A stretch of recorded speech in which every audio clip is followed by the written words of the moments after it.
அருமை மாமா அவர்களுக்கு மனிதநேய ஜனநாயக கட்சியின் சார்பாக நன்றியை தெரிவித்துக் கொள்கிறோம். இந்த நிகழ்வின் சார்பில், விழாக்குழுவின் சார்பில் டாக்டர் அப்துல் அஜீஸ் அவர்கள் அருமையான சேது கருணாஸ் அவர்களுக்கு பொன்னாடை அமைத்து சிறையிட்டார்.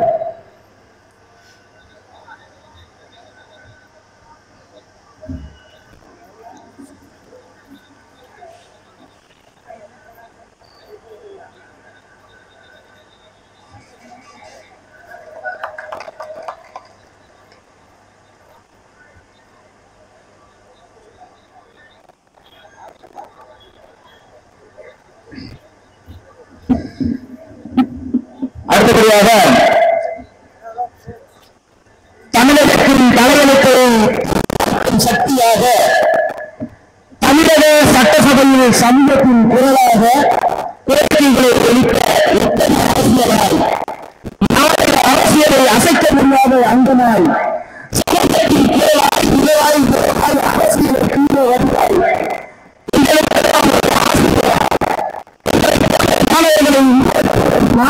சட்டசபையின் சரித்திர நாயகர் அண்ணன் தமிழன் அன்சாரி அவர்களை வெண்கல குரலால் கோரிக்கைகளை வெல்ல கருச்சிக்க வருமாறு அழைக்கிறேன்.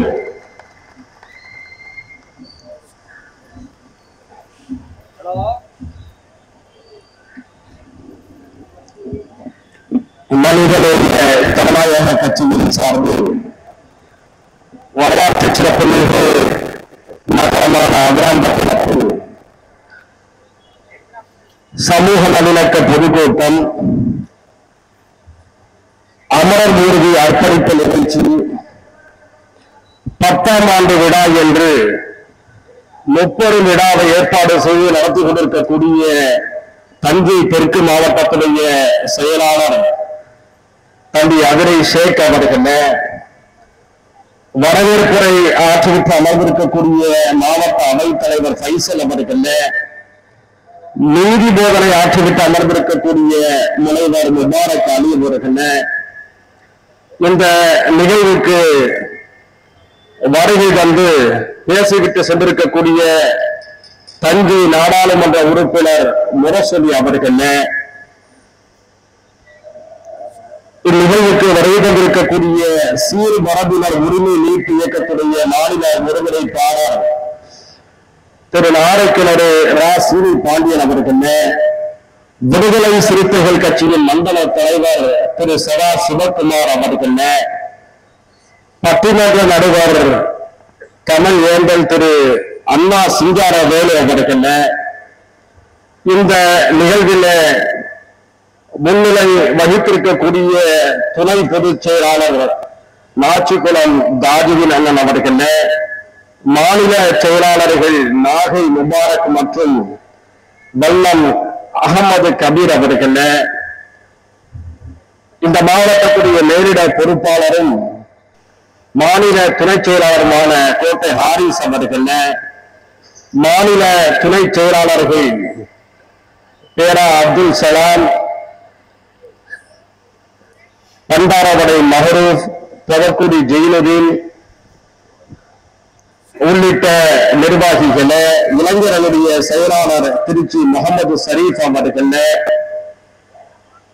மனித உரிமை அணியுடைய மாநில துணை செயலாளர் மதுக்கூர் சாகுல் ஹமீத் அவர்கள், இந்த நிகழ்வில் வருகை தந்து சிறப்பித்திருக்கக்கூடிய தஞ்சை மாநகர் மாவட்டம், திருவாரூர் வடக்கு மாவட்டம், திருவாரூர் தெற்கு மாவட்டம், நாகை மாவட்டம், புதுக்கோட்டை கிழக்கு மற்றும் மேற்கு மாவட்டத்துடைய செயலாளர்கள், சிறப்பு விருந்தினராக வருகை தந்து மேடையில வீட்டிருக்கக்கூடிய அண்ணன் டத்தோ அல்ஹாஜி ஏ அப்துல் அஜீஸ் அவர்கள்,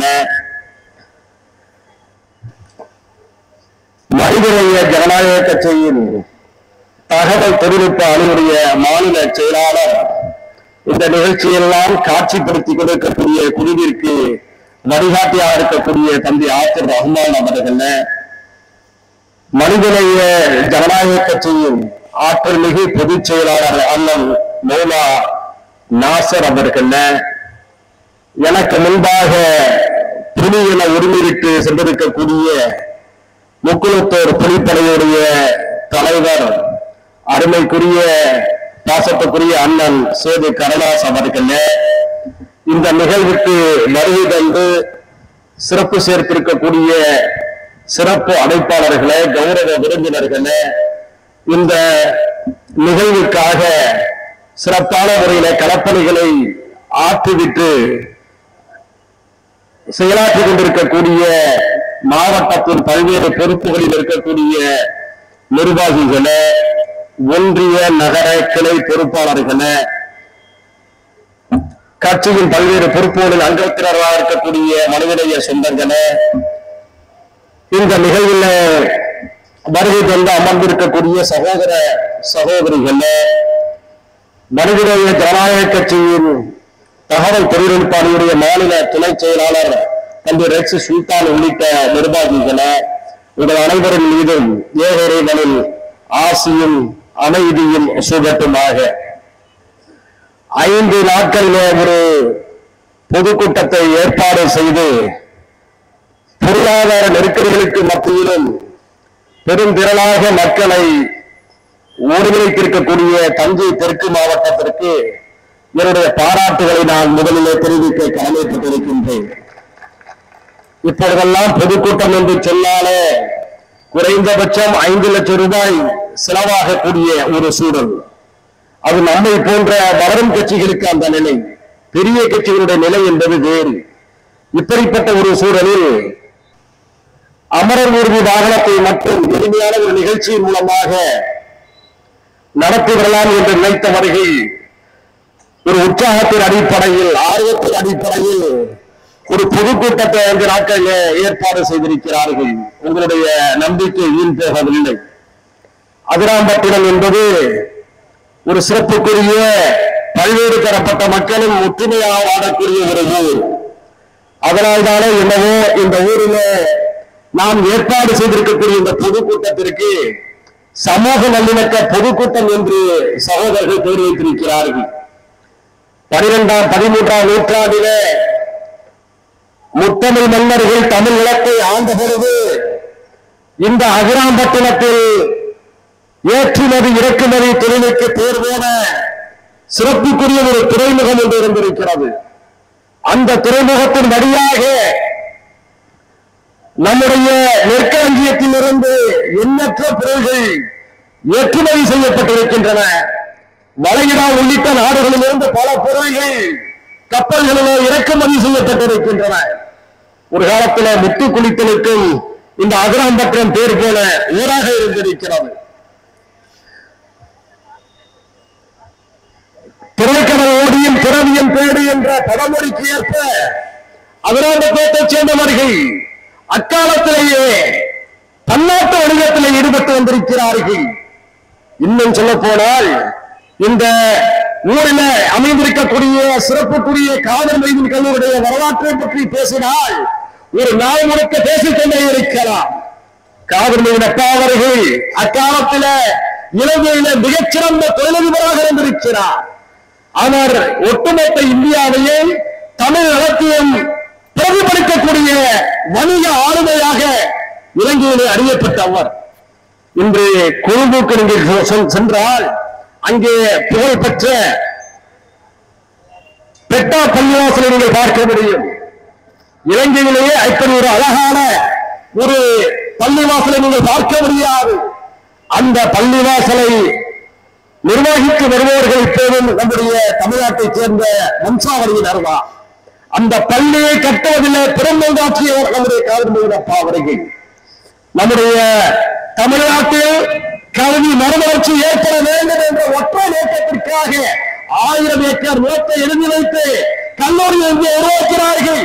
அந்த கல்லூரியில் படித்தவர்கள் தான் இன்று அமெரிக்காவிலும் ஐரோப்பாவிலும் ஆஸ்திரேலியாவிலும் ஆசியாவின் பல நாடுகளிலும் மிகப்பெரிய அந்தஸ்து மிக்கவர்களாக, தொழில் வல்லுநர்களாக, அறிவுரையாக இருக்கிறார்கள். திமுகவை சேர்ந்த, அண்ணா திமுகவை சேர்ந்த, காங்கிரஸ் கட்சியை சேர்ந்த, இன்னும் பல அரசியல் கட்சிகளை சேர்ந்தவர்கள் நாடாளுமன்ற சட்டமன்ற உறுப்பினர்களாக இருக்கிறார்களே, மத்திய மாநில அமைச்சர்களாக இருக்கிறார்களே, அவர்களெல்லாம் உருவாக்கிய பாசறை அதிராம்பட்டினம் காதல் மைதின் கல்லூரி. அந்த கல்லூரியில படித்த அரசியல் தலைவர்கள் தான் இந்த பெருமிதத்தோடு சொல்கிறார்கள், விவசாய குடும்பத்தைச் சேர்ந்த எங்களுக்கு, கூலி தொழிலாளர் குடும்பத்தைச் சேர்ந்த எங்களுக்கு கல்வி வாய்ப்பை வழங்கியது அதிராம்பட்டினம் காவல்மதி கல்லூரி என்று மனவார பாராட்டுகிறார்கள், புகழ்கிறார்கள். இன்றும் அதிராம்பட்டினத்தை சுற்றி வாழக்கூடிய அனைத்து கிராமங்களிலிருந்து எண்ணற்றவர்கள் சாதி மதம் பாராமல் இன்று கல்வியிலே சிறந்து விளங்கிக் கொண்டிருக்கிறார்கள் என்று சொன்னால், இன்னும் பலருக்கு கார்ப்பரேட் மனநிலை இல்லாமல் எளிய கட்டண முறையில இந்த கல்லூரி சேவை வழங்கி கொண்டிருக்கிறது என்று சொன்னால், அதிராம்பட்டினம் மக்களுடைய சிறப்பையும் பெருமையும் வெளிக்காட்டக்கூடியதாக அந்த கல்லூரி இருக்கிறது. இந்த அதிராம்பட்டினத்தைச் சேர்ந்த மக்களை பார்க்கிறோம். அமெரிக்காவிலே குடும்ப குடும்பமாக இருக்கிறார்கள், ஐரோப்பிய நாடுகளிலே குடும்ப குடும்பமாக இருக்கிறார்கள், கேரளாவிலே குடும்ப குடும்பமாக இருக்கிறார்கள், ஆஸ்திரேலியாவிலே குடும்ப குடும்பமாக இருக்கிறார்கள், ஜப்பானிலே இருக்கிறார்கள், சிங்கப்பூரில் இருக்கிறார்கள், மலேசியாவிலே இருக்கிறார்கள், ஜெர்மனியிலே இருக்கிறார்கள். ஏன் எனக்கு தெரிந்து தமிழ்நாட்டிலேயே ஒரு குறிப்பிட்ட ஊரைச் சேர்ந்தவர்கள் எல்லா கந்தங்களிலும் நீக்கமரம் நிறைந்து வாழ்கிறார்கள் என்று சொன்னால் அது அதிராம்பட்டினத்தைச் சேர்ந்த மக்கள் தான். அந்த அதிராம்பட்டின மக்கள் மனிதநேய ஜனநாயக கட்சியை அங்கீகரித்த காரணத்தினால்தான் இங்கே வலுவான ஒரு அரசியல் பேரியக்கமாக மனிதநேய ஜனநாயக கட்சி வளர்ந்திருக்கிறது. 10 ஆண்டு காலத்திலே 10ஆம் ஆண்டிலே நாம் பயணித்துக் கொண்டிருக்கக்கூடிய இந்த நேரத்திலே உழைத்து பார்க்கின்றோம். மனிதநேய ஜனநாயக கட்சியுடைய சாதனை என்றால் என்ன என்று எவராவது கேட்டால் நாம் சொல்வோம், ஒவ்வொரு அரசியல் கட்சிகளும் தங்களுடைய சாதனைகளாக நாடாளுமன்ற தேர்தல் வெற்றியை கூறுவார்கள், சட்டமன்ற தேர்தல் வெற்றியை கூறுவார்கள், தங்கள் கட்சியுடைய வளர்ச்சியை பற்றி பேசுவார்கள், தங்களுடைய மாநாடுகளை பற்றி பேசுவார்கள், தங்களுடைய பொருளாதார அபிவிருத்தியை பற்றி பேசுவார்கள், தங்களுடைய பிரம்மாண்டமான அலுவலகங்களை பற்றி பேசுவார்கள். மனிதநேய ஜனநாயக கட்சியை பார்த்து உங்களுடைய சாதனை என்று யாராவது என்ன கேள்வி எழுப்பினால் நாங்கள் உரத்து முழக்குவோம், தமிழ்நாட்டிலே மதம் நல்லிணக்கத்தை ஏற்படுத்தியிருக்கின்றன, அதுதான் சாதனை என்று சொல்வோம். ஏதாவது ஒரு ஊரிலே ஒரு பழக்கம் என்றால், ஏதாவது ஒரு ஊரிலே குழப்பம் என்று சொன்னால் அதிகாரிகள் திணறக்கூடிய நேரத்தில் என்ன செய்யலாம் என்று அவர்கள் தடுமாறக்கூடிய நேரத்தில் ஒரே ஒரு விஷயத்தை எல்லோரும் முன்னிறுப்பார்கள், இந்த ஊரில் மனிதநேய ஜனநாயக கட்சி இருக்கிறதா என்று கேட்கிறார்கள். மனிதநேய ஜனநாயக கட்சி இருந்தால் பழக்கத்தை தடுக்கக்கூடிய பொறுப்பை அவர்கள் வேண்டாம் என்று கூறுகிறார்கள். அதுதான் நம்முடைய விளையாட்டு பெற்ற சாதனை. இன்று அண்ணன் கருணாஸ் அவர்கள் இருக்கிறார், அண்ணன் தனியார் அவர்கள் இருக்கிறார். நாங்கள் 3 பேரும் நாங்கள் சார்ந்த சமூகத்துடைய பிரச்சனைகளை பேசியதை விட மொத்த தமிழகத்துடைய சமூக நீதி பிரச்சனைகளை அதிகமாக பேசியிருக்கின்றோம். நாங்கள் 3 பேரை தேர்ந்த பிரச்சனைகளை காவிரி மேலாண்மை ஆணையத்துக்கான உரிமை குறைவா, ஈழத்தமிழர்கள் விவகாரமா, இடஒதுக்கீடு விவகாரமா, அனைத்திலும் ஒருமித்து கருத்தியலில் நின்றோம். இன்னும் சொல்ல போனால் தமிழர்களுடைய பெருமை நம்முடைய வாழும் காலத்திலே நாம் சந்தித்த உன்னதமான புரட்சிகரமான மக்கள் எழுச்சி போராட்டம் எது என்று சொன்னால் ஒரு 2-3 போராட்டங்களே பட்டியலிடலாம். அதுல முல்லை பெரியாறு அணை உரிமைக்காக தன்னெழுச்சியாக மக்கள் திறந்து தேர்தலை நடத்திய ஒரு போராட்டத்தையும் குறிப்பிடலாம். ஆனால் அதையெல்லாம் கடந்து ஒரு தமிழகத்தையும் பெருமை கொள்ள செய்வது, எழுச்சி கொள்ள செய்வது எது என்று சொன்னால் ஜல்லிக்கட்டு போராட்டம் தான். பெரிய கட்சிகள் தமிழ்நாட்டில் இருக்கிறார்கள், நம்மோடு நட்போடு இருக்கிறார்கள், நாம் அவரோடு நட்போடு இருக்கிறோம், யாரும் கோபித்துக் கொள்ள மாட்டார் என்பதற்காக சொல்கிறேன். ஜல்லிக்கட்டு விவகாரம் பற்றி எறிந்த அந்த நேரத்தில் களத்தில் மக்களை திரட்டி ஒருங்கிணைப்பதற்கான முயற்சிகளை யாரும் செய்யாத அந்த காலகட்டத்தில் மனிதநேய ஜனநாயக கட்சியும் அண்ணன் கருணாஸ் அவருடைய முக்குளத்தோர் பொறிப்படையும் அண்ணன் தனியார் அவருடைய தமிழக கொள்கை இளைஞர் பேரவையும் 3 கட்சிகளும் இணைந்துதான் 2017ஆம் ஆண்டு டிசம்பர் 12ஆம் தேதி தென்பாண்டி தமிழ்நாட்டின் தலைநகராக திகழக்கூடிய தமிழ் வளர்த்த மதுரை மாநகரில் ஜல்லிக்கட்டுக்கான போராட்டத்தை ஒருங்கிணைந்து நடத்தி முழு தமிழ்நாட்டிலே கவனத்தை ஈர்த்தோம். அந்த போராட்டத்தினால் லயோலா கல்லூரியிலே பற்றி எறிந்தது. அந்த போராட்டத்தினால் புதுக்கல்லூரி மாணவர்களால் தீவிரமாக எடுத்துச் செல்லப்பட்டது. நிறைவாக சென்னை மெரினா கடற்கரையில பல்லாயிரக்கணக்கான இளைஞர்களும் மாணவர்களும் சாதி மத வர்க்க இன பாகுபாடின்றி களத்திலே இறங்கி மெரினா புரட்சியாக உண்டு செய்தார்கள். இந்த கிளர்ச்சிக்கு மூல காரணமானவர்கள் நாங்கள் தான். ஏனென்று சொன்னால் தமிழ் இனத்திற்கு எப்பொழுதெல்லாம் சோதனை ஏற்படுகிறதோ அப்பொழுதெல்லாம் களத்திற்கு நிற்கக்கூடியதாக நாம் இருக்கின்றோம். இன்று தமிழ்நாட்டில பதற்றத்தை உருவாக்க முடியாதா, கலவரத்தை உருவாக்க முடியாதா என்று சகல தரப்பிலும் சங்கிகள் இருக்கிறார்கள். சங்கிகள் ஒரு தரப்பில் மட்டுமல்ல, சகல தரப்பிலும் இருக்கிறார்கள். அந்த சங்கிகளுடைய சூழ்ச்சிகள் எடுபடாமல் போகிறது என்று சொன்னால் இந்த மண்ணில் இருக்கக்கூடிய இந்து முஸ்லிம் கிறிஸ்தவ தலித் ஒற்றுமைதான் என்பதை மறந்துவிடக் கூடாது. அதை சீர்குலைப்பதற்காகத்தான் வட இந்திய பலத்தோடு தீய சக்திகள் தமிழ்நாட்டில் நுழைய விரும்புகிறார்கள். தமிழ்நாட்டுடைய அமைதியை சீரழிக்க விடுகிறார்கள். தமிழ்நாட்டுடைய ஒற்றுமையை கபலீகரம் செய்ய விடுகிறார்கள். அவர்கள் முதலில் இப்போது கையெழுத்திருப்பது எது தெரியுமா? திருப்பரங்குன்றம் பிரச்சனை. திருப்பரங்குன்றம் பிரச்சனையை அவர்கள் ஏன் கையெழுத்திருக்கிறார்கள்? பல முறைகளிலே அவர்கள் பதற்றத்தை உருவாக்க முனைந்த போது தமிழ்நாடு ஏற்கவில்லை. ஆனால் வேறு அதிகாரிகள் செய்த தவறுகளை பயன்படுத்திக் கொண்டு அங்கே ஒற்றுமையை குலைக்க முயன்றார்கள். நம்முடைய தாயாய் பிள்ளையாய் இருக்கக்கூடிய நம்முடைய உறவுகளுடைய சாதி சமூக பெயர்களில் இவர்களாக செயற்கையாக போலித்தனமாக போஸ்டர்களை ஒட்டி அவர்களெல்லாம் இவர்களுக்கு ஆதரவாக இருப்பது போன்ற தோற்றத்தை உருவாக்கினார்கள். என்ன நடந்தது? திருப்பரங்குன்ற மலையை சுற்றியுள்ள அந்த மலையில் வாடக்கூடிய இந்துக்களும் முஸ்லிம்களும் தெளிவாக சொன்னாங்க, தயவு செய்து வெளியூருக்காரங்க யாருமே இங்க வராதுங்க, நாங்கெல்லாம் ஒற்றுமையா இருக்கிறோம், எங்க ஒற்றுமை நீங்க கெடுத்து விடாதீங்க என்று சொன்னார்கள். இந்த நேரத்தில் தமிழ் சமூகத்துடைய இணக்கத்தை நாம் பார்க்கின்றோம், ஒற்றுமையை பார்க்கின்றோம். இதை ஏன் நான் திரும்ப திரும்ப சுட்டிக்காட்டினேன் என்று சொன்னால், இந்த நிகழ்ச்சியே சமூக நல்லிணக்க பொதுக்கூட்டம். அந்த சமூக நல்லிணக்க பொதுக்கூட்டத்தில ஓரிரு விஷயங்களை நாம் பேசியாக வேண்டி இருக்கிறது. ஏனென்று சொன்னால் ஒருவருடைய அட்டகாசம் தாங்க முடியவில்லை. அது அண்ணாமலையின் அட்டகாசம். அந்த காலத்துல ஒரு 15 வருஷத்துக்கு முன்பாக காங்கிரஸ் கட்சியில ஒரு தலைவர் இருந்தார். அறிக்கை விட்டு தலைவரான தலைவர் இருந்தாங்க. அவர் வாடப்பாடி ராமமூர்த்தி. ஆனா அறிக்கை விட்டு தலைவரானாலும் அந்த அறிக்கையில ஒரு சமூக நீதி இருக்கும், சாராம்சம் இருக்கும், கருத்தியல் இருக்கும். ஆனா அண்ணாமலையோட அரசியல் என்பது எப்படிப்பட்டது என்பது நமக்கு தெரியும். அதாவது பல பேர் படிச்சுட்டு அரசியலுக்கு வருவாங்க. இவர் மட்டும்தான் அரசியலுக்கு வந்து நான் படிக்க போறேன் 6 மாசம் லண்டனுக்கு போனாரு. அது என்ன நினைச்சுன்னு தெரியல. லண்டனுக்கு போயிட்டு திரும்பி வந்தாரு, திரும்பி சாத்தால் அடிச்சு நிற்கிறாரு. உடனே எஸ்வி சேகர் சொன்னாரு, இவருக்கு பதவி கொடுத்தவங்க முதல்ல சாத்தால் அடிக்கிறேன். நம்ம சொல்லுங்க எஸ்வி சேகர். இந்த அண்ணாமலை தமிழ்நாட்டுடைய அமைதியை சீர்குலைக்கக்கூடிய வேலைகளை செய்து கொண்டிருக்கிறார். இவருக்கு யார் பதிலடி கொடுத்தது? நாம் யாரும் பதிலடி கொடுக்க வேண்டிய அவசியம் இல்லை. நம்மோடு தாயாய் பிள்ளையாய் இருக்கக்கூடிய இந்து பெருங்குடி உறவுகள் தான் அவர்களுக்கு பதிலடியை கண்டு கொண்டிருக்கிறார்கள். நீங்க எவ்வளவுதான் நீங்க சூழ்ச்சிகளை செய்தாலும் தமிழ்நாட்டு மக்களுடைய ஒற்றுமை கெடுக்க முடியாது. அது மட்டுமல்ல, இப்போ திராவிட மாடல் அரசுடைய சாதனை என்று சொல்கிறோம் அல்லவா, இந்த தமிழ்நாட்டு கலாச்சாரத்தை கேரள கலாச்சாரத்தை இப்போது மனதில் ஏற்றுக்கொள்ள தொடங்கியிருக்கிறது. எப்படி என்று சொன்னால், கடந்த 10 நாட்களாக நினைக்கின்றேன், கும்பமேளா நடைபெற்று வருகிறதா இல்லையா?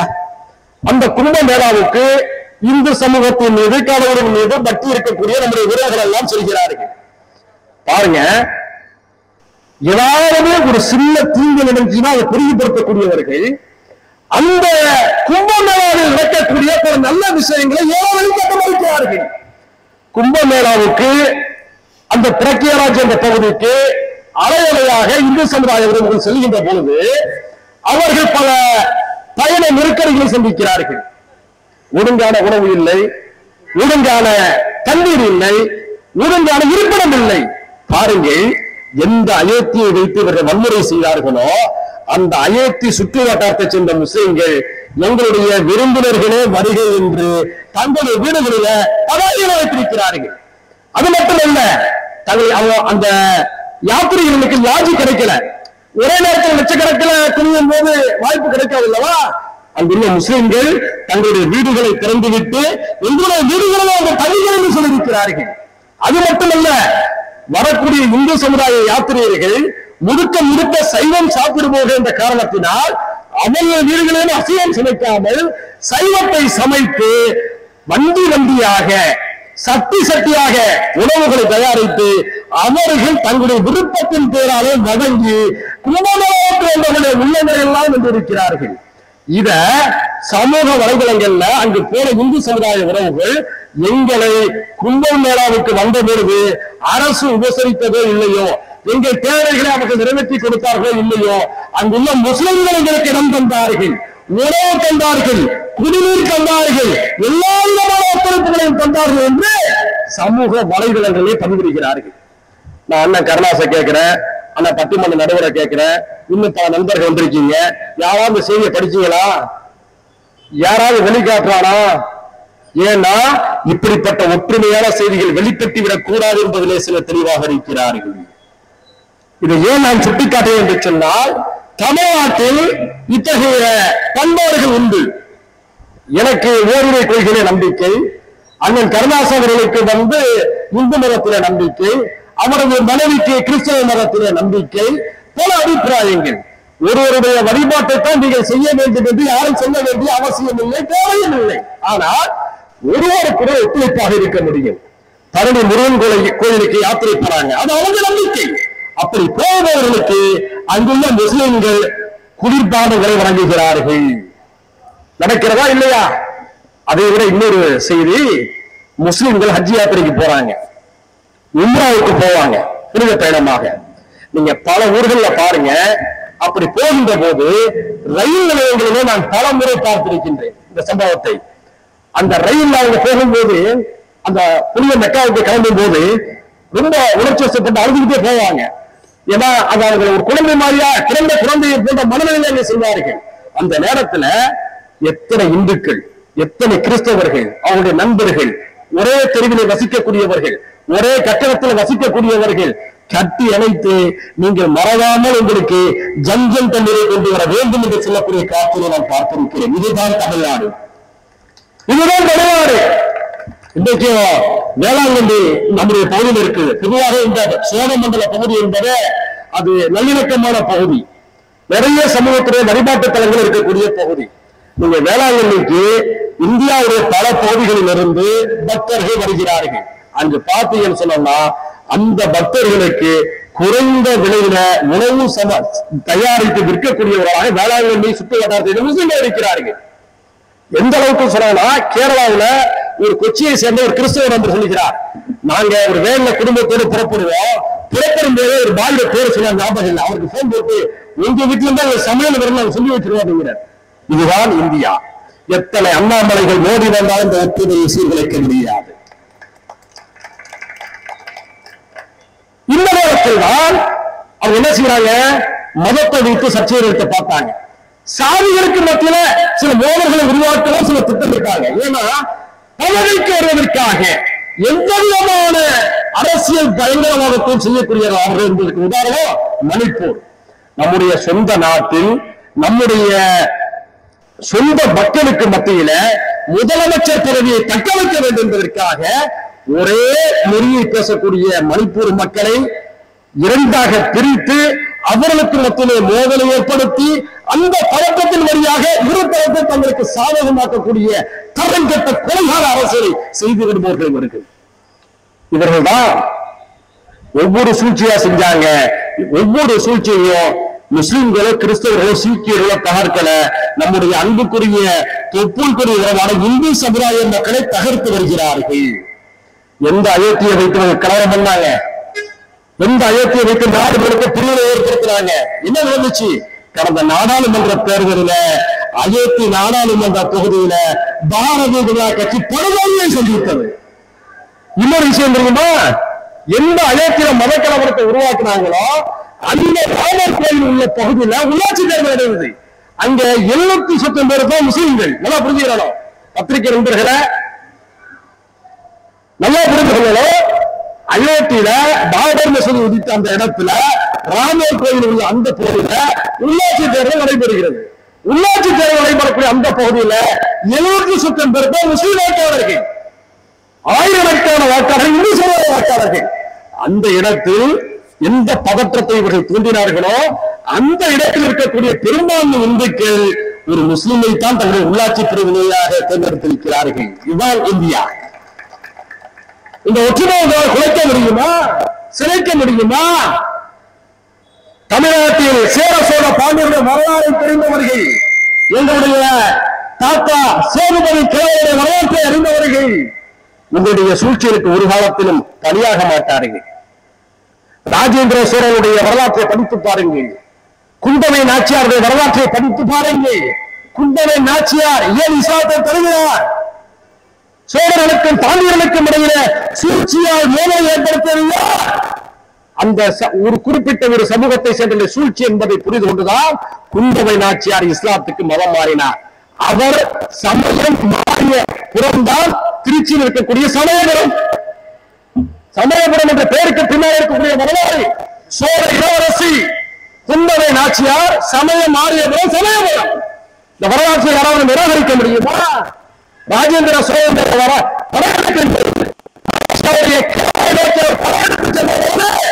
அவருடைய நபியாட்சியராக மாலுமிகளாக போர்ப்படை கடற்படை தளபதிகளாக இருந்தவர்கள் நாகூர் நாகப்பட்டினத்தை சேர்ந்த முஸ்லிம்கள். நான் சொல்லவில்லை, வரலாறு சொல்கிறது. தஞ்சாவூர் பெரிய கோயில் இருக்கிற கல்வெட்டுகளிலே முஸ்லிம்களுக்கும் சோழர்களுக்கும் இருக்கின்ற உறவுகள் பொறிக்கப்பட்டிருக்கிறது. பாண்டிய மன்னனுடைய வரலாறு தெரியுமா? மாலிகாவூர் படையெடுத்து வருகிறார். மாலிகாவூர் படையெடுத்து வரும்பொழுது பாண்டியனுடைய போர்ப்படையில முஸ்லிம்கள் இருக்கிறார்கள். மாலிகாவூர் தூது விடுகிறான். அந்த முஸ்லிம் தளபதிகளுக்கு தூது விடுகிறான், நானும் முஸ்லிம், நீயும் முஸ்லிமா இருக்கிறாய், பாண்டிய மன்னனின் படையில் இருந்து கொண்டு எங்களுக்கு ஆயிரமாக நீ வேலை செய்தால் உனக்கு தேவையானதை செய்வோம் என்று தூது விடுகிறார்கள். அந்த நேரத்தில் பாண்டிய மன்னனின் படையில் இருந்த முஸ்லிம்கள் சொல்லி அனுப்புகிறார்கள், உன்னிடம் குல்லா இருக்கலாம், எங்களுடைய உள்ளத்திலே அல்லாஹ் இருக்கிறான், ஒரு காலத்தில் நம்பிக்கை துரோகம் செய்ய மாட்டோம், எங்களுடைய மண் தமிழ் மண், எங்களுடைய மன்னன் பாண்டியன் என்று சொல்லி அவனுக்கு பின்னால் நின்றவர்கள் தமிழ் முஸ்லிம்கள். அதனால்தான் பாண்டிய மன்னன் சீனாவுக்கு ஒரு தூதுக்குழு அனுப்புகிறான். பாண்டிய மன்னன் சீனாவுக்கு வணிக குழுவை, தூதுக்குழுவுக்கு தலைவராக ஒரு முஸ்லீமை தான் போட்டு அனுப்புகிறான் பாண்டிய மன்னன். இந்த உறவுகளை யாராவது இன்று வரை செலுத்த முடிகிறதா? இந்த சாலைக்கு பேர் சேதுபதி சாலை. சேதுரோடு என்ன வரலாறு? சேதுபதி மன்னருடைய வரலாறு. சீனக்காவியும் சேதுபதி மன்னரும் இருந்த உறவுகளை சமகாலத்தில் சொல்ல வேண்டும். எத்தனை பள்ளிவாசலுக்கு அவர் இடத்தை தந்திருக்கிறார், கட்டி கொடுத்திருக்கிறார். கோவில்களுக்கு உதவி செய்த அதே காலத்தில் என்னுடைய பிள்ளைகளுக்கு நான் உதவி செய்ய வேண்டும் என்று சொல்லி முஸ்லிம்களை பிள்ளையாக போற்றியவர் சேதுபதி கிழவன். சேரவனுடைய வரலாறு என்ன? எனக்கு முன்னால் நம்முடைய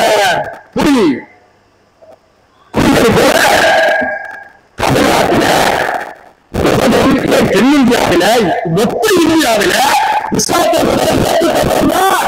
சேரமன்னன் சேரமான் பிறந்தான். அவர்தான் ஜாஜுதீன் என்று தன்னுடைய பெயரை மாற்றிக்கொண்டு புனித மெக்காவுக்கு சென்றார். திரும்பி வருகின்ற வரையும் ஓமன் என்ற நாட்டில் சலாலா என்ற மலைப்பகுதியில் அவர் தங்கியிருந்த போது நோய்வாய்ப்பட்டு அங்கே இறந்து போகிறார். இன்றும் சலாலாவில் அவருடைய கல்லறை இருக்கின்றது.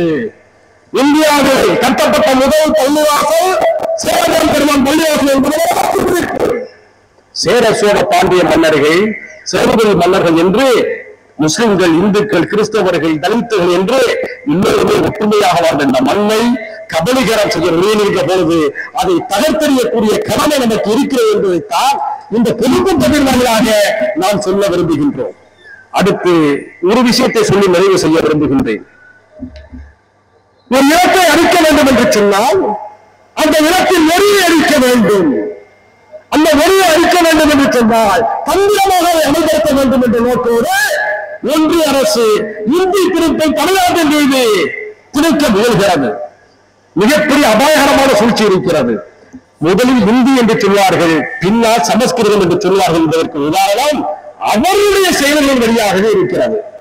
முன்பெல்லாம் சிபிஎஸ்இ பள்ளிக்கூடத்துல இதை மட்டும் முக்கியமான விஷயம் புரிஞ்சுக்கிறீங்க, நிறைய செஞ்சிருவோம். சிபிஎஸ்இ பள்ளிக்கூடங்கள்ல 2016க்கு முன்பாக யாரும் 3வது மொழியாக என்ன வரைய வேண்டும் என்றாலும் படிக்கலாம் என்று இருந்தது. 2016 பாஜக அரசுல மனிதவள மேம்பாட்டுத்துறையின் சார்பில் ஒரு சுற்றறிக்கை அனுப்பியிருக்கிறாங்க. எப்படி தெரியுமா? இந்தி நல்லா புரியுங்க, தமிழ்நாட்டில் இந்தி பேசக்கூடிய மாநிலங்களில் 3வது மொழியாக நீங்கள் விரும்பக்கூடிய மாண்டரின், பிரான்ஸ், ஜெர்மனி, இன்னும் பல மொழிகளை எல்லாம் படிக்கக்கூடாது, மூன்றாவது மொழியாக இந்தியைத்தான் படிக்க வேண்டும் என்று சுற்றுரைக்கு அனுப்பியிருக்கிறார்கள். எங்கே? இந்தி பேசும் மாநிலங்களில். அப்ப தமிழ்நாடு இந்தி பேசாத மாநிலம். இந்தி பேசாத மாநிலங்களில் மூன்றாவது மொழியாக இந்தியை படிக்க வேண்டும் என்று சொல்கிறார்கள். இந்தி பேசாத மாநிலங்களில் நீங்கள் விருப்பப்படி இந்த மொழிகளை படிக்க முடியாது, மாறாக சமஸ்கிருதத்தான் படிக்க வேண்டும் என்று சுற்றுரைக்கு அனுப்பியிருக்கிறார்கள். இந்த சூழ்ச்சியை கண்ட பிறகுதான் நாம் உஷாராகிறோம். என்று சொன்னால் இந்தியாவில் இந்தி மொழி 56 மாநில மொழிகளை வைத்திருக்கிறது. இதெல்லாம் கல்ஃப்ல வடகிழக்கு போறவங்க பல பேருக்கு மலையாளம் தெரியும். தமிழுக்கு ஒத்து வரக்கூடிய ஒரு மொழியாளர் மலையாளம். அந்த மலையாளத்தில் சமஸ்கிருதத்தை எடுப்பதை திட்டமிட்டு புகுத்திய காரணத்தினால் எங்களுடைய மலையாள மொழி தன்னுடைய தனித்தன்மை இழந்திருக்கிறது என்று மலையாள இலக்கியவாதிகள் குற்றம் சுமத்துகிறார்கள். ராஜஸ்தானி மொழியை ராஜஸ்தானில் அளித்த மொழி இந்தி, உத்தரப்பிரதேசத்தில் போஜி மொழிப்படியை உள்ளே நுழைந்து அளித்த மொழி இந்தி, பீகாரிலே உள்ளே நுழைந்து பீகாரி மொழி அளித்த மொழி இந்தி, உத்தரகாண்ட் மொழியை அளித்த மொழி இந்தி. இப்படிப்பட்ட அபாயகரமான சூழ்நிலை கருத்தில் கொண்டுதான் தமிழ்நாட்டில வலுக்கட்டாயமாக இந்தி திருக்கு ஏற்க மாட்டோம் என்ற முழக்கத்தை நாம் எல்லாரும் முன்வைக்கின்றோம். கூடுதலாக இன்னொரு வேலை என்ன செஞ்சுட்டான்னு சொன்னோம்னா தொகுதி குறைப்பு. இது ஒரு பெரிய சூழ்ச்சி பாருங்க. அன்னைக்கு நம்ம வீடுகள் எல்லாம் குறைந்தது 5 பிள்ளைகள் இருப்பாங்களா இல்லையா? குறைந்தது 5 பிள்ளைகள். என்ன பண்ணீங்க? நிறைய பிள்ளை பெற்றுக்கிறாங்க, குடும்ப கட்டுப்பாடு தேவைன்னு சொன்னீங்க. வட இந்தியாவில் இன்று வரை எவனுமே கேட்கறது இல்லை. நீங்க நல்லா பார்த்து சொன்னா உத்தரப்பிரதேசத்துக்கு போங்க, பீகாருக்கு போங்க, பெரும்பாலும் சின்ன காரை இருக்காது, எல்லாம் வேலை தான் வைக்கிறோமா. ஏன் தெரியுமா? அவங்க குடும்பத்தை ஏற்கிறாருன்னா சின்ன காரை ஏற்ற முடியாது, பெரிய வேலை தான் ஏற்ற முடியும். அந்த அளவுக்கு இன்றும் 5 10 என்று குழந்தைகளை பெற்றுக் கொள்கிறார்கள். அவருடைய விருப்பம் நாம் சிறுமைப்படுத்திவிடக் கூடாது. ஆனால் ஒன்றிய அரசு கொண்டு வந்த குடும்ப கட்டுப்பாட்டு திட்டத்தை தென்னிந்தியா பின்பற்றியது. குறிப்பாக தமிழ்நாட்டில 7 பிள்ளை 8 பிள்ளை என்றெல்லாம் பெற்றுகிறாங்க. அது 4 5 பிள்ளையா மாறிச்சு. குடும்ப கட்டுப்பாடு அதிகமாக பரப்புரைகள் வேகமாக 3 குழந்தையாக குறைஞ்சிச்சு. அப்புறம் 2 குழந்தையாக கிடைக்க ஆரம்பிச்சிருச்சு. 2 என்பது பெரிய சுமை என்ற அளவுக்கு உணவுகளை தாக்கத்தை ஏற்படுத்தி 1 குழந்தை என்றார்கள். ஒரு கட்டத்துல பஸ் எழுத ஆரம்பிச்சான். நாமேக்கு நமக்கே குழந்தை எழுத ஆரம்பிச்சான். ஏன்டா இதை நீ தமிழ்நாட்டில் எழுத மாட்டேன், இந்த தமிழ்நாட்டில் எழுதுவேன், பீகார்ல எழுத மாட்டேன், நாமேக்கு நமக்கே குழந்தைட்டாங்க. இன்னைக்கு என்ன ஆயிடுச்சு? பரவலாக தமிழ்நாட்டுல எல்லா ஜாதிலையும் எல்லா மதத்திலையும் உடுப்பு 2 குழந்தை ஆகி போயிடுச்சு. இப்ப என்ன செய்யறா? நம்ம குறைகளை இப்ப நெருக்கிறான். என்ன சொல்ல வரா? மக்கள் தொகை அடிப்படையில் தான் நாடாளுமன்ற தொகையில உருவாக்கணும். தமிழ்நாட்டுல குழந்தை கட்டுப்பாடு திட்டத்தின் காரணமாக மக்கள் தொகை குறைஞ்சு போயிடுச்சு. அதுக்காக உத்தரப்பிரதேசத்துல இன்னும் அந்த நிலை இல்ல, பீகார்ல அந்த நிலை இல்ல, ராஜஸ்தான்ல மகாராஷ்டிரால மத்திய பிரதேசம் அந்த நிலை இல்ல. அதனால தொகுதியை சீரமைக்க போறோம். என்ன பண்ண போறீங்க? மக்கள் தொகை அதிகமாக உள்ள தொகுதிகளுக்கு இன்னும் கூடுதலாக தொகுதிகளை ஒதுக்குவது. அப்போ மக்கள் தொகை குறைந்து போன தமிழ்நாடு உள்ளிட்ட தென்னிந்திய மாநிலங்களுக்கு தொகுதிகளுடைய எண்ணிக்கையை குறைப்பது நல்ல கதடா. நீ சொன்னாலும் சொல்லி நாங்க பிள்ளை பேர்களை குறைச்சு எங்களுடைய அரசாங்கத்துடைய திட்டத்தை ஏற்கிறது சொல்வதற்கு நீ மணிமகனை சூட்டி முறப்பட கூடுதலாக 5 தொகுதியை பரிசீலிக்கணும். ஆனா என்ன ஆயிடுச்சுன்னா இருக்கிற 39 தொகுதி 8 தொகுதியை காலி பண்ணக்கூடிய சூழ்ச்சியை கொண்டு வந்தவர்களாதான் நம்முடைய முதல்வர்கள் எடுத்து தெரிவிச்சிட்டாரு, சந்திரபாபு நாயுடு அவர்கள் எடுத்து தெரிவிச்சிட்டாரு. என்றால் ஒரு திட்டத்தை செயல்படுத்தி இருக்க தந்தை தான் தொகுதி குறைப்பா. இப்ப என்ன தெரியுமா திட்டம்? நல்லா புரிந்து கொள்ளுங்க. இதுதான் அரசியல். அரசியலை புரிந்து கொள்ளாமல் சமூக மாற்றத்தை ஏற்படுத்தவே முடியாது. என்னன்னா வடகிழக்கு மாநிலம் இருக்கு, மணிப்பூர், மேகாலயா, மிசோரம், அருணாச்சல பிரதேசம், இப்படி பாத்தீங்களா, திரிபுரா, இங்க எல்லாம் என்னதான் நடந்தாலும் மத்திய அரசு கண்டுக்கிறாரு. ஏன் தெரியுமா? அங்கு எம்பிக்கள் எண்ணிக்கை குறைவு, அவர்கள் ஒன்றும் தேசிய அரசியலை தீர்மானிக்கக்கூடியவர்களாக இல்லை. இதே நிலையை வடகிழக்கு மாநிலங்களில் இருக்கக்கூடிய பலகீனமான நிலையை போன்று தென்னிந்தியாவை மாற்றிவிட்டால் தென்னிந்தியர்களுடைய நாடாளுமன்ற பிரதிநிதிகள் இல்லாமலேயே இந்தி பேசக்கூடிய மாநிலங்களில அதிகமான எண்ணிக்கையை உருவாக்கி கொண்டு நாம் நினைத்ததை போல ஆளலாம் என்ற சூழ்ச்சியோடுதான் நாடாளுமன்ற தொகுதி சீரமைப்பு என்ற பெயரில சதி திட்டம் போடுகிறார்கள். எவ்வளவு ஆபத்து பாத்தீங்களா? எவ்வளவு பெரிய குள்ள நெறித்தனம் பாத்தீங்களா? இதை நாம் உணர வேண்டும். அதற்கு மனித ஜனநாயக கட்சி ஒரு மாற்று திட்டத்தை வைக்கிறது. மக்கள் தொகை அடிப்படையில் நீங்கள் தொகுதியை பிரிக்க கூடாது. பிரிச்சா என்ன ஆயிடும்? 31 தமிழ்நாட்டில் இருக்கிறது 30 ஆகிறீங்க. உத்தரப்பிரதேசத்துல 80 இருக்கிறது 100 உயர்த்துவீங்க. அதுக்கு பதிலாக நாம் என்ன சொல்லலாம்? இந்தியா முழுக்க மொத்தமாக 3 சட்டமன்ற தொகுதிகளுக்கு ஒரு நாடாளுமன்ற உறுப்பினர் கொண்டு வர வேண்டும். என்ன சரி புரிஞ்சா? 3 சட்டமன்ற உறுப்பினர்களுக்கு ஒரு நாடாளுமன்ற உறுப்பினர் கொண்டு வந்தா யாருக்கும் எந்த பாதிப்பும் இருக்காது. இதான் மனிதநேய ஜனநாயக கட்சி வைக்கக்கூடிய மாற்று தீர்வு. மக்கள் தொகை அடிப்படையில் என்று சொன்னால் போராபத்து வந்துவிடும். இப்போது மிகப்பெரிய திட்டங்களோடு RSS பாஜகவும் புறப்பட்டிருக்கு. என்னன்னா சாதிவாரி இடஒதுக்கீடு வேண்டாம். இன்னைக்கு சாதிவாரி இடஒதுக்கீடு இல்லைங்கிறதுனால என்ன பெரிய ஆபத்துன்னு சொன்னா, சமூக நீதி காவலர் மண்டல் கமிஷனை தந்த VP சிங் அவர்கள் மத்திய அரசு அந்த அடிப்படையில சாதிவாரி கணக்கெடுப்பு நாடு முழுக்க நடத்தப்பட்டிருந்தால் இன்னைக்கு அந்த 27% இடஒதுக்கீட்டுல 4 லட்சம் OBC மக்களுக்கு வேலை வாய்ப்பு காலியாக இருக்கிறது. 4 லட்சம் பேர். அப்போ எல்லா நிலையிலும் சமூக நீதி அளிக்கிறார்கள், மத நல்லிணக்கத்தை குறைக்கிறார்கள், சாதிய பிற்படுத்தப்பட்ட மிகவும் மக்களுடைய உரிமைகளை பறிக்கிறார்கள், தேசிய அளவில் பிராந்திய தொழில்களை உருவாக்குகிறார்கள்.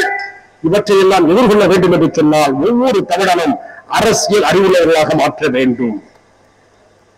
நாம் அரசியலில் ஆர்வம் காட்டவில்லை என்று சொன்னால் நாம் விரும்பாதவர்களுடைய அரசியலை நாம் ஏற்றுக்கொள்ள நேரிடும். நாம் அரசியலை கற்றுக்கொள்ளாவிட்டால், அரசியலில் ஈடுபடாவிட்டால், அரசியல் மயமாகாவிட்டால் நமக்கு பிடிக்காதவர்கள் அரசியலை வழி ஏற்றுக்கொள்ள வேண்டிய அபாயம் ஏற்பட்டுவிடும். எனவே மனிதநேய ஜனநாயக கட்சியினருக்கு நாம் சொல்லக்கூடிய செய்தி, 10 ஆண்டு காலத்திலே நமது கனவுகளை சாத்தியப்படுத்தியிருக்கின்றோம். சட்டமன்றத்திலே நாம் இடம்பெற்றோம். தனித்து நின்று உள்ளாட்சி பிரதிநிதிகளாக நாம் இடம்பெற்று வருகின்றோம். ஏற்கனவே சுட்டிக்காட்டியது போல் சமூக நல்லிணக்கத்தை பாதுகாத்திருக்கின்றோம். மனிதநேய ஜனநாயக கட்சியில எல்லா சமுதாயத்தை சேர்ந்தவர்களுக்கும் பொறுப்புகளை வாய்ப்புகளை தந்திருக்கின்றோம். இது நம்முடைய 10 ஆண்டு கால பணிகளில் நாம் சந்தித்த வெற்றிகளாக கருதலாம்.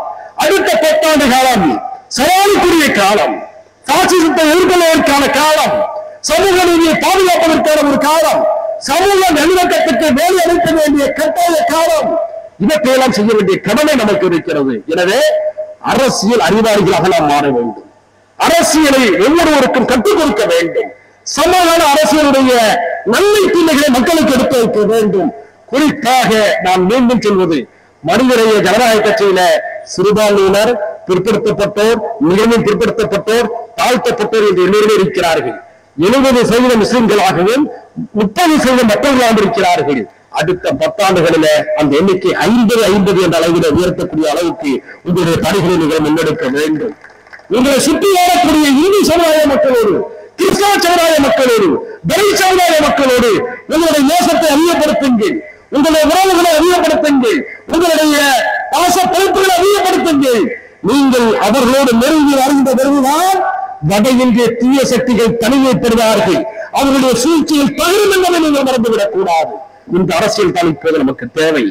நாம் நினைத்திருந்தால் யார் யாரோடு எப்போதுமே இருந்திருக்கலாம். அரசியலை கலந்து இன்று அண்ணன் கருணாஸ் போன்றவர்களோடும், அண்ணன் தனியாசி போன்றவர்களோடும், அந்த இளைஞர்கள் போன்றவர்களோடும், அதே போன்ற பல்வேறு சமுதாயங்களைச் சேர்ந்த தலைவர்களோடும் ஏன் ஒவ்வொரு நாளும் அதிகமான நெருக்கத்தை நேசத்தை காட்டுகிறோம் என்று சொன்னால், தலைவர்களுக்கான நெருக்கம் என்பது தொண்டர்களுக்கான நெருக்கமாக மாறும். தொண்டர்களுக்கான நெருக்கம் என்பது சமூகங்களுக்கான நெருக்கமாக மாறும். இதைத்தான் நாடாளுமன்றத்தில் கண்ணியத்திற்குரிய காகிதம் இஸ்மாயில் சாஹிப் அவர்கள் செய்தார்கள். கண்ணியத்திற்குரிய காகிதம் இஸ்மாயில் சாஹிப் அவர்கள் பேசுகின்ற போது ஆக்ரோஷமாக பொங்கி அடிக்கக்கூடிய பசுமன் முத்துராமலிங்க தேவரையா அவர்கள் அமைதி காத்து முழு உரையில் கவனிப்பார்களாம். ஏனென்று சொன்னால் ஐயா அவர்கள் பேசக்கூடிய விஷயத்தில் குறிப்போல் கிடைக்கும் என்று சொல்வார்களாம். அப்படிப்பட்ட உறவு முறை நாம் தலித் சமுதாயத்தோடு பெற வேண்டும். நாடார் சமுதாயத்தோடு, வன்னிய சமுதாயத்தோடு, கவுண்டர் சமுதாயத்தோடு, முதலியார் சமுதாயத்தோடு, நாயுடு சமுதாயத்தோடு, முத்தரையர் சமுதாயத்தோடு, எல்லா சாதி சமூகங்களோடு நாம் நெருக்கமாக இருக்க வேண்டும். இந்த நேரத்தில் ஒன்றை புரிந்து கொள்ளுங்கள். பெரும்பான்மை மதத்தின் பெயரால் யாராவது வன்முறை தூண்டினாலும் எவ்வளவு தவறோ அதே போன்று சிறுபான்மை தரப்பிலிருந்து யார் வன்முறை தூண்டினாலும் அதில் தவறு என்ற கொள்கை கோட்பாட்டுடன் உறுதியாக இருக்க வேண்டும்.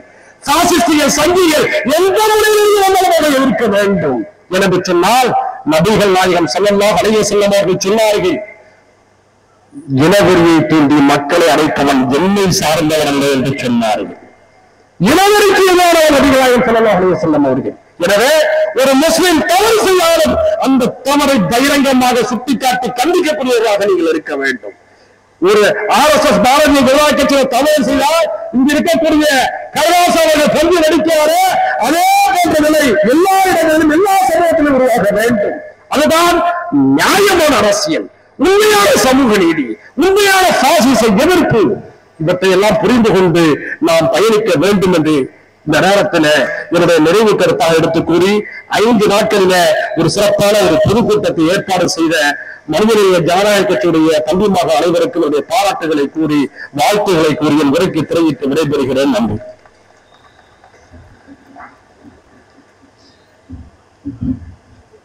அண்ணன் அவர்களுக்கு நன்றியை தெரிவித்துக் கொள்கிறோம்.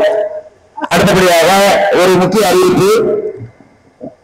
நமது MMJ மருத்துவம் பொதுநல மருத்துவமனையின் சார்பாக உயிர் காக்கும் மாத்திரை, அதாவது இந்த பக்கத்துல ஸ்டால் அமைச்சு கொடுத்துக்கிட்டு இருக்காங்க.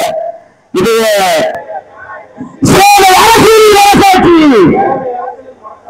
மனிதநேய கட்சி சேவை அரசியல் வாசாட்சி மலரட்டும் மலரட்டும் மனிதநேய மலரட்டும் வெள்ளட்டும் வெள்ளட்டும் சமூக நீதி வெள்ளட்டும் மனிதநேய கட்சி சேவை அரசியல் வாசாட்சி. Subscribe to Creativity channel, like, share and comment, and click on the notification bell so that you'll be notified every time we post a